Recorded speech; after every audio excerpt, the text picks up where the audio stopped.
Hi viewers, welcome to my channel. இன்றைக்கி டாஸில் எப்படி ஸ்டிச் பண்ணுறதுன்றதை பார்க்கலாம்.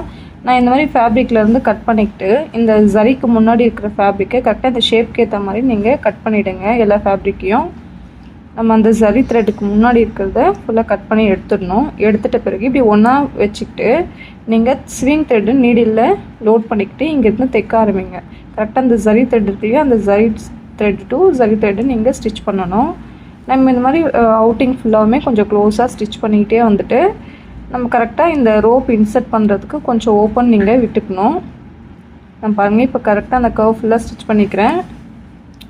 இப்போ ஸ்டிச் பண்ணிக்கிட்டு நம்ம இங்கே கொஞ்சம் ஓப்பன் விட்டுக்கணும். அந்த ஓப்பனில் பார்த்திங்கன்னா நீங்கள் ஸ்பாஞ்ச் வைக்கலாம், இல்லை இந்த மாதிரி ஃபேப்ரிக்கை கட் பண்ணிவிட்டு நீங்கள் ஃபுல்லாக உள்ளே இன்சர்ட் பண்ணிவிடுங்க. கரெக்டாக அந்த உங்களுக்கு எவ்வளோ திக்னஸ் வேணுன்றதை பார்த்துட்டு நீங்கள் அதுக்கேற்ற மாதிரி இன்சர்ட் பண்ணிவிட்டு நம்ம இந்த இடத்துல கொஞ்சம் தைச்சிக்கணும்.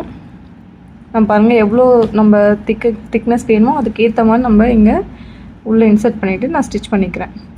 ஸ்டிச் பண்ணிக்கிட்டு கொஞ்சமாக கேப் விட்டுட்டு அந்த ரோப்பை இப்படி உள்ளே நான் வச்சுட்டு இங்கே ப்ரெஸ் பண்ணிக்கிட்டு கரெக்டாக நான் அந்த இடத்துல நான் ஸ்டிச் பண்ணிக்கிறேன். ரோப் கிட்ட வரும்போது பார்த்திங்கன்னா ஒரு 4 to 5 டைம்ஸ் நல்லா லாக் பண்ணுற மாதிரி ஸ்டிச் பண்ணிக்கணும். இங்கே பாருங்கள், அப்போ தான் ரோப் வந்து அதை பிரிஞ்சு வராமல் இருக்கும். நல்லா டைட்டாக ஸ்டிச் பண்ணிக்கணும்.